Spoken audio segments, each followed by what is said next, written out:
Don't forget my YouTube channel, Miss Lisa. Like and subscribe. Thank you. This video I share you about how to remove background video using CapCut. And now, let's proceed. Open your CapCut in your home. And then, click New Project. I-click nyo lang yung background image or pictures na ilagay nyo sa video nyo. And then, click Overlay para yung video mo nasa ibaba siya mailagay. So, just like this.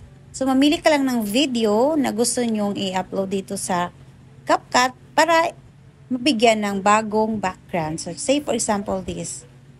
So, hintayin na lang natin kung 100% na siya.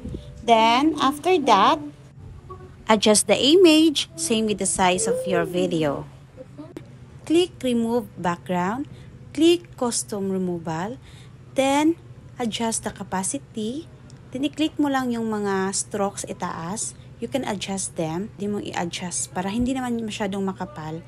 And now, this is the result. Then, ayan lang muna for today's video. I hope na nasundan nyo. Thank you for watching. See you next time. Bye!